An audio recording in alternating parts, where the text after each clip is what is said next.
हर साल की तरह इस साल भी अखिल असम छात्र संघ आसू की ओर से जज फील्ड में मुखली बिहू यानी कि खुली बिहू का आयोजन किया गया है। इस दौरान पद्म भूषण जतिन गोस्वामी, पद्मश्री डॉक्टर अनिल कुमार बोड़ो, गीता उपाध्याय, जयनाचर बाथरी, रेवकांतो मोहंतो के साथ कई गणमान्य लोगों को सम्मानित किया गया है।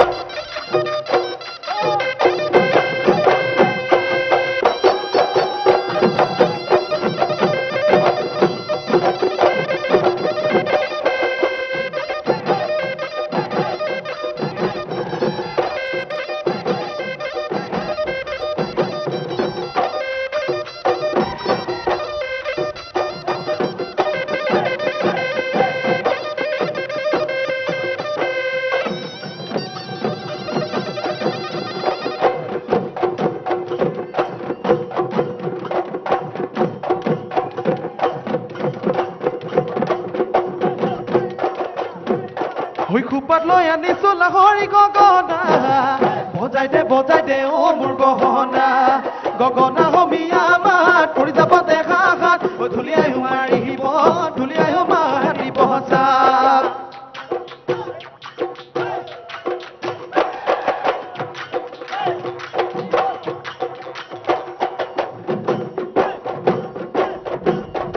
কেকুৰা গা হততে মাটি ডুবয়া আনি দুহু কেঁচাই জুই তাহা পহতিলো এই দিশু তুলি সাজিলো মই সাজিলো বিহুত বজাবলৈ ললো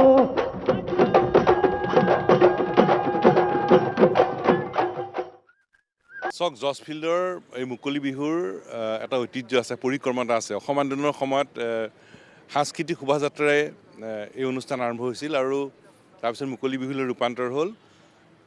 প্ৰথম বছৰে আমাৰ ভূপেন দা, ক্ষীৰোদকান্ত বিষয়া আৰু বিভিন্ন বৰেণ্য ব্যক্তিয়ে এই সাংস্কৃতিক শোভাযাত্ৰাৰ নেতৃত্ব দিছিল। তাৰ পিছৰ সময়ছোৱাত সকলো বৰেণ্য ব্যক্তিয়ে এই মুকলি বিহুৰ অভিভাৱকত্ব প্ৰদান কৰি আহিছে আৰু আজিৰ এই জজ খেলপথাৰৰ পৰা অসমৰ ৰাইজলৈ নতুন বছৰৰ আন্তৰিক শুভেচ্ছা আৰু শ্ৰদ্ধা জনালোঁ। এই বছৰটো যাতে অসমৰ ৰাইজৰ কাৰণে আশাৰ বছৰ হয় তাকে মনে প্ৰাণে কামনা কৰিছোঁ। আকাশ চুব খোজে আমাৰ ছাত্ৰ ছাত্ৰীসকলে, সপোনবোৰ যাতে বাস্তৱত ৰূপায়িত হয়। যুৱক যুৱতীসকলে মৰ্যাদা সহকাৰে সমাজত জীয়াই থাকিব খোজে, পথৰ যাতে নিশ্চিত সন্ধান পায়। আৰু আটাইতকৈ ডাঙৰ কথা হ'ল এই বছৰটোত আমি সিদ্ধান্ত পাব পৰা বছৰ। এই বছৰটোত অসমৰ খিলঞ্জীয়া মানুহৰ প্ৰভুত্ব থাকিব পৰাকৈ, সৰ্বকালৰ কাৰণে নিৰ্ণায়ক অধিকাৰ নিশ্চিত হ'ব পৰাকৈ যাতে আমি সিদ্ধান্ত পাব পৰা বছৰলৈ আমি ৰূপান্তৰ কৰিব পাৰোঁ তাকে আমি আশা কৰিছোঁ। তেওঁলোকৰ জৰিয়তে অসমবাসীৰ ৰাইজলৈ ৰঙালী বিহুৰ আন্তৰিক ওলগ যাচিছোঁ আৰু এই ঐতিহাসিক জজ খেলপথাৰৰ মুকলি বিহুস্থলীত থিয় হৈ ৰাইজৰ আশীৰ্বাদ বিচাৰিছোঁ যাতে সদৌ অসম ছাত্ৰ সন্থাই জাতিটোৰ সৰ্বতো প্ৰকাৰৰ উত্তৰণৰ কাৰণে অব্যাহত ৰখা সংগ্ৰামখনত ৰাইজে আমাক আশীৰ্বাদ দিয়ে, অভিভাৱকত্ব প্ৰদান কৰে।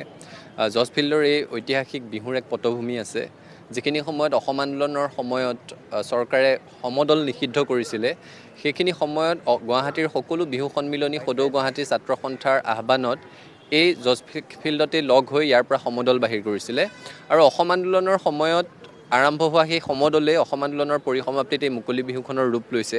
গতিকে এই বিহুখন জাতিটোৰ সংগ্ৰামী চেতনাৰ সৈতে জড়িত আৰু এনেও বিহু অসমীয়া জাতিৰ কেৱল সংস্কৃতিৰ সৈতে জড়িত নহয়, আমাৰ অৰ্থনীতি, সমাজনীতি, আমাৰ সুৰুচিপূৰ্ণ খাদ্যাভ্যাস, সৌন্দৰ্যবোধ সকলোৰে লগত বিহু জড়িত হৈ আছে আৰু এই জাতীয় উৎসৱটিয়ে অসমীয়া জাতিৰ আয়ুস ৰেখাৰ দৰে। গতিকে আজিৰ এই পবিত্ৰ দিনটোত আপোনালোকৰ মাধ্যমেৰে পুনৰবাৰ অসমবাসী ৰাইজলৈ আন্তৰিক শ্ৰদ্ধা জ্ঞাপন কৰিছোঁ।